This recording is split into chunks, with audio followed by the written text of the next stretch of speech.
ស្ដីអ្នកទាំងអស់គ្នាវិលត្រឡប់សាជាថ្មីជាមួយនឹងវីដេអូថ្មីថ្ងៃនេះផងដែរយើងមានដំណើរកំសាន្តទៅកាន់កោះរុងដែលជាដំណើរកំសាន្តមួយដែលពួកយើងគ្មានការគ្រោងទុកហើយពួកយើងបានធ្វើដំណើរចេញពីព្រឹកព្រលឹមក្នុងរយៈពេលកន្លះម៉ោងពីកាន់កំពង់សោមទៅកាន់ឆ្នេរកោះរុង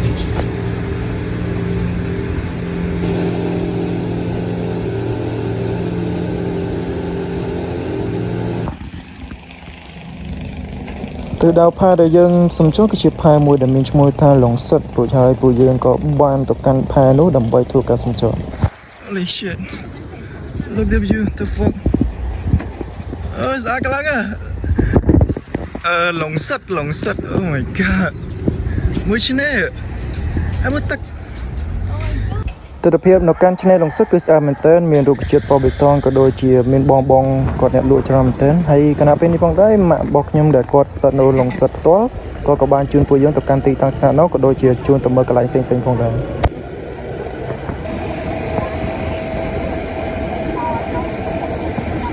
គាត់និយាយពីថាផ្លូវនៅខាងកោះរុងគឺស្អាតមែនទែនពួកយើងបានធ្វើដំណើរទៅស្រួលមែនទែនដែលមានផ្លូវចាក់ជាមួយនឹងបេតុងប្រវែង4ម៉ែត្រតាមបណ្ដោយផ្លូវនីមួយៗហើយរួចហើយក៏បានឆែកមើលតាមផ្ទះប្រជាជនដែលពួកគាត់រស់នៅគឺពួកគាត់ភាគច្រើនប្រកបមុខរបរជាអ្នកលក់ដូរក៏ដូចជាអ្នកដែលធ្វើបឹងគីឡូផងដែរហើយប្រជាជនគាត់នោះគឺរស់រាយមែនទែនពួកយើងដើរទៅគឺគាត់មានភាពរញ៉ាំរាក់ទាក់ក៏ដូចជាសួរសុខទុក្ខយើងផងដែរមកដល់កន្លែងនេះផ្ទាល់ម៉ាក់គាត់ជូនពួកយើងទៅទិញជាមួយនឹងអាហារក៏ដូចជាគ្រឿងសមុទ្រផងដែរសម្រាប់ញ៉ាំនៅយប់នេះ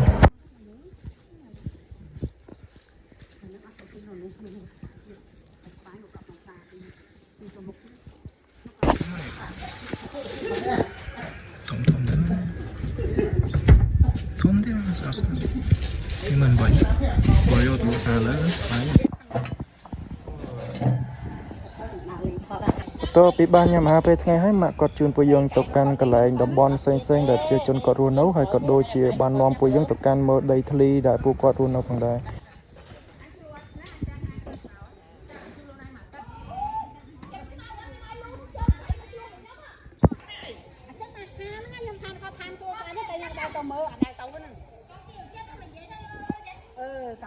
ពីបន្ទាប់ពីចេញពីនឹងហើយម៉ាក់គាត់ជូនពួកយើងទៅកាន់រមណីយដ្ឋានក៏ដូចជាកន្លែងផ្សេងៗនៅក្នុងកោះនោះផងដែរដោយសារតែនៅក្នុងកោះរុងគឺមានកន្លែងដើរលេងច្រើនមែនទែនក៏ដូចជាមានឆ្នេរសមុទ្រស្រស់ស្អាតផងដែរ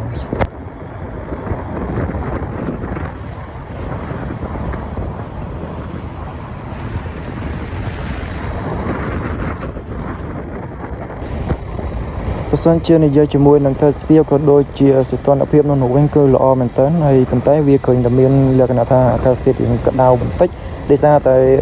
ដូចអ្នកទាំងអស់គ្នាបានដឹងហើយថានៅតំបន់សមុទ្រគឺវាមានខ្យល់ស្ងួតគឺថាវាមានខ្យល់លក្ខណៈជាទឹកប្រៃចឹងហើយវាលក្ខណៈថាវាមានខ្យល់ប៉ុន្តែវាស្អុះស្អាប់វាបែបមានខ្យល់តែមិនមែនជាខ្យល់សើមអ្នកទាំងអស់គ្នាហើយឥឡូវនេះយើងមកដល់រមណីយដ្ឋានដែលជារមណីយដ្ឋានកោងកាងកន្លែងហ្នឹងគឺបានរៀបចំស្អាតមែនទែនមានការអភិវឌ្ឍខ្លាំងនៅតំបន់ហ្នឹងសម្រាប់ភ្ញៀវទេសចរក៏ដូចជាភ្ញៀវក្នុងស្រុកផងដែរ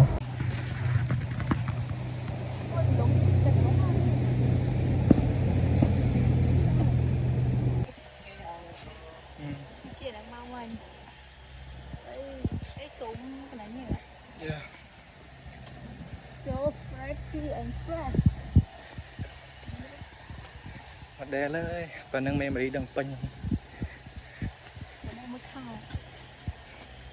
Don't worry about your outfit ហ្នឹងថត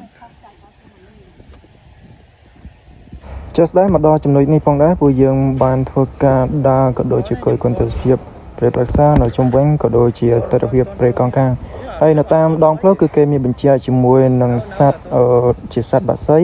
ដែលវាធ្លាប់រស់នៅតំបន់ហ្នឹងហើយក៏គេមានការណែនាំប្រាប់ពួកយើងដែរថាសត្វហ្នឹងជាប្រភេទសត្វអីហើយវាមានរស់នៅតំបន់ណាក៏ដូចជាឈ្មោះរបស់វាផងដែរ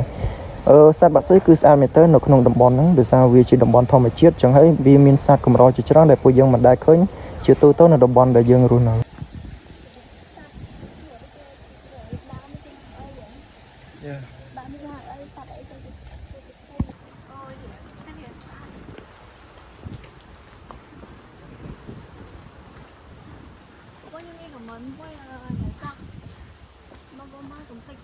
anh canh thì anh canh thì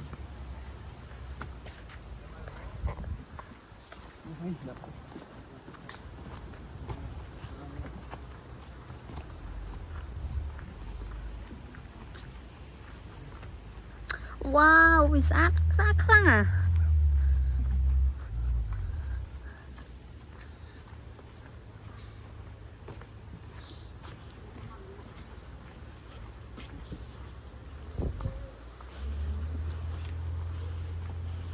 love love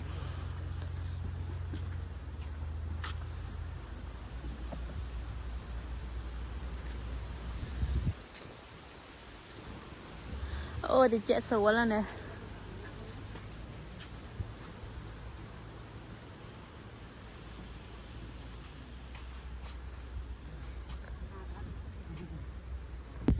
ơi vậy đại sơ nâng cái lại rồng rì than nâng cứ miền chìm mùi sạp bên xa bằng đài còn tay cái lại nâng vì ở toàn miền chỉ sát chầm rau tròn tới được xa tại chỉ còn lại là cái nó áp bị bọt lái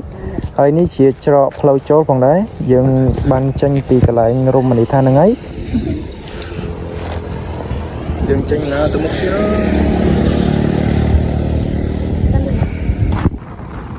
từ đầu bao pui dân một tốt cứ từ đầu tập can cho nên sốc san còn tay pui dân có ban chi tập can cái lại sen vòng đai đầm bay ấy pui dân score lớn sùa sinh động ngay cái pui dân ban mong đòn tiến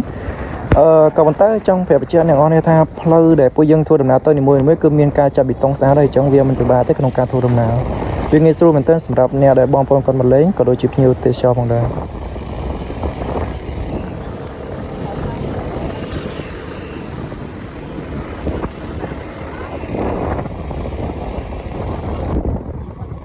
giờ mà đó phun break sway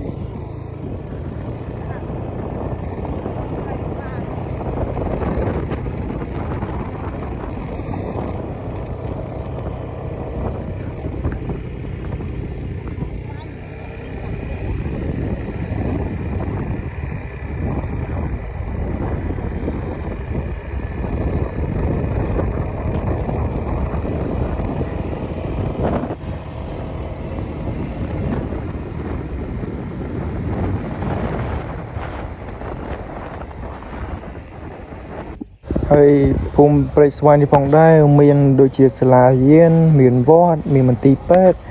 giờ tới đầm bón ní cái chia đầm bón phun đểไปchia chôn phi trang có rồi nữa hay có đôi chia Romani than phòng đấy cứ bọn này giờ bị tham vót nô cái lại nó với cái sàn mình tên nhầm khơi hay cứ sàn khăng mình tên và tay nó thua lần lại tới mình toàn chia từ đó thôi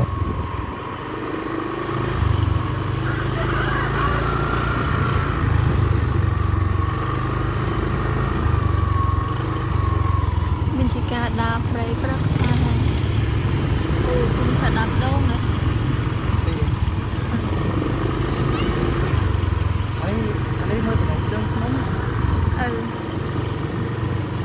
được cái ha cái ở mà đông chne đi vậy chne có không ra rồi nghĩa đạp đâu chẳng có không ra cái thọ đang đâu chẳng mấy nay vì ai chỉ bán ha vì thì xử lý không như là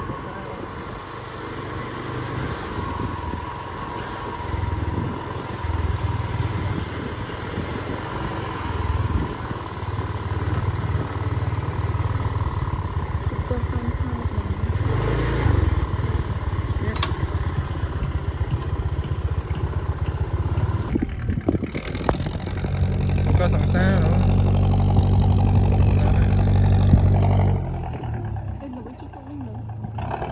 ở đây tao với những chiếc tu cái lại nấu chất tiền dương ở đó dương mặt đo chne sọc san đấy hay cái lại ní phong đấy chỉ chne sọc san có đôi chơi tập phim nó can chne sọc san cứ đây sát mình tên phần tay tắc trâu mình tên tắc tay sát nó thì anh na cần nó sát đó nhầm dây mình ở đây đập cái lại này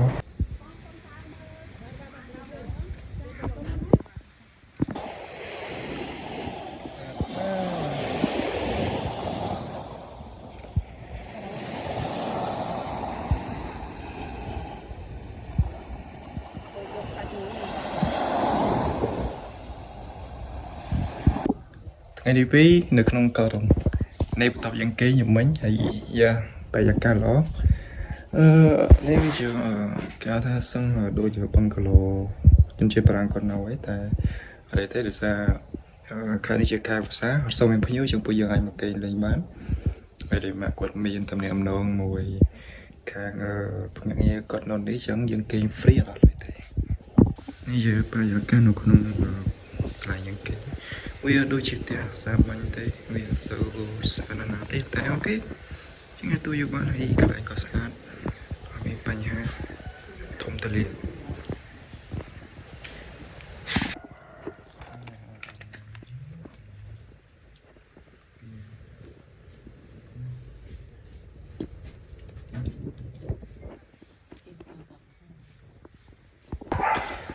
ដល់មកមិន10កន្លែងយើងអត់បានចិញ្ចនាទេនៅផ្ទះ10កន្លែងanh chị nói mua lao pin này riêng này nó suy chừng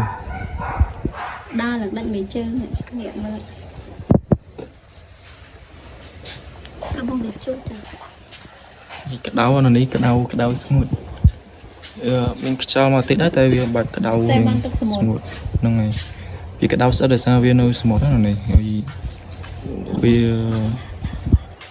ở sau đôi cặp bông sáu tay bật ấy smooth cái này smooth đó ai thật nắng bán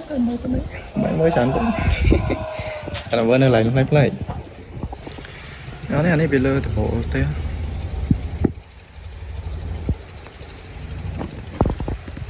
phim không xa đâu hiểu nhẹ sao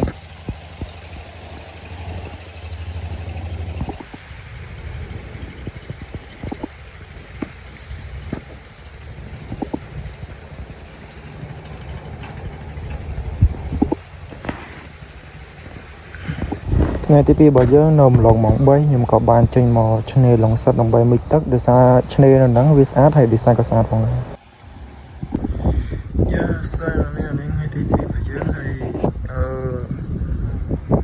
này từ được phép về lần gì lớn ngày lấy nhóm ban tàu mít tắc nào kèo xí kết để chỉ lòng tách em đó nhưng mà ọt sao cho nên tách muốn hay bây giờ bài tên tay tắc phèn khăn ta đây sẽ bài đây tập phim dân quyền đó theo bây giờ mình tập một ngày hai lên hai đó hay dân tết dân này nhắm đây sẽ mơ tập phim dân quyền tục hiện bề tới ta đây tới đây chỉ sẽ bảo cái chân chiến vì lo mình thấy nó mình excitation people thì mùi lần một see them chúng chỉ có chơi cho từng bao nhiêu là sao bên miền Nam miền Tây này giờ là dạng ai sao nhiều tí xem một phiêu về mình du vật không năng bán vì mình chọn tầm bó vì double check chọn tầm bó mình tên được tông chất pram rồi đôi chỉ pram rồi sẽ lật hay miền Nam nom chọn không bị phiêu về mình du vật không tức xem một cái này ở đây nó mong đọc chỉ cái toàn bản đề thế sẽ đẹp luôn nhưng số bắt đá theo giặc đây trái tây á xem mình đó spy có phật lên chia quay một tập gần tên là em sao số kiss này ta đấy nhưng phải tự tách tam tay là tắt lắm nhưng đó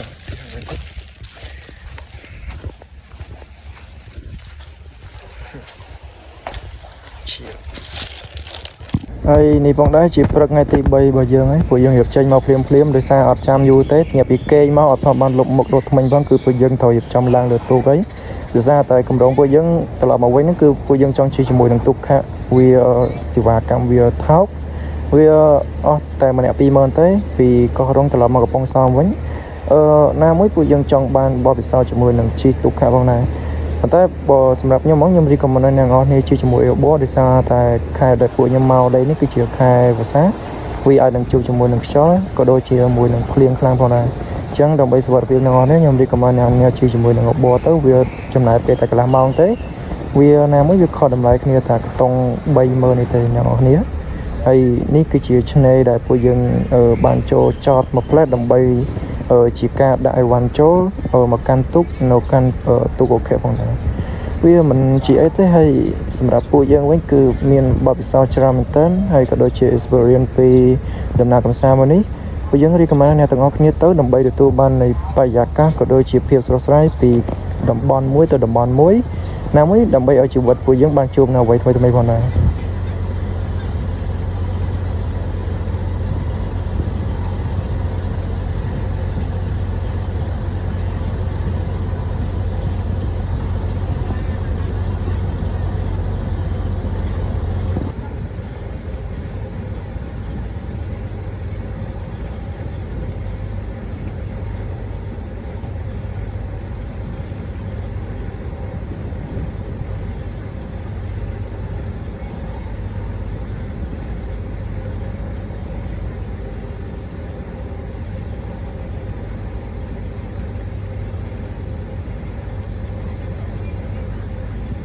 អូអ្នកទាំងអស់គ្នាខ្ញុំភ្លេចប្រាប់មួយ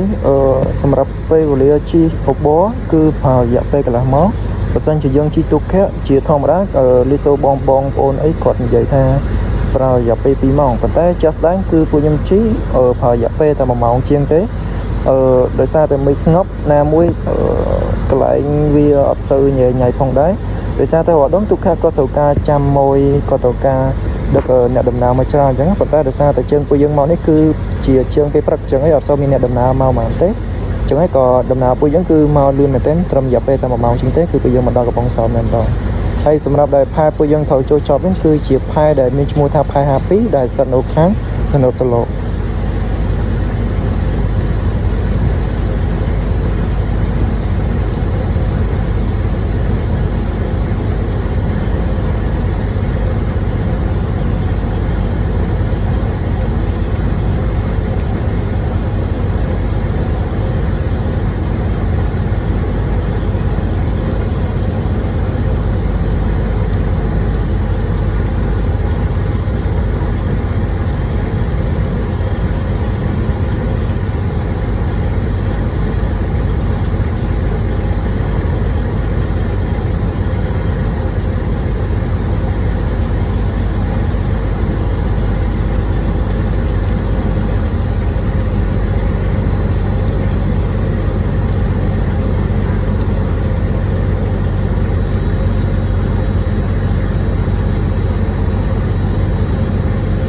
ជាចុងបញ្ចុះពួកយើងបានមកដល់កំពង់សោមអីពួកយើងធ្វើដំណើរទៅកាន់ផ្ទះវិញហើយអ្វីដែលពិសេសអ្នកនរមើលក្នុងវីដេអូទៅគឺមេឃរោចង់ភ្លៀងតែម្ដងអញ្ចឹងហើយបានជាវាហានិភ័យណាមួយម៉ាក់គាត់បានប្រាប់ដែរថាបើសិនជាខែវស្សាពួកយើងគួរតែចេញនៅពេលព្រឹកហើយខែប្រាំងចេញនៅពេលល្ងាចអរគុណជួបគ្នាក្នុងវីដេអូក្រោយ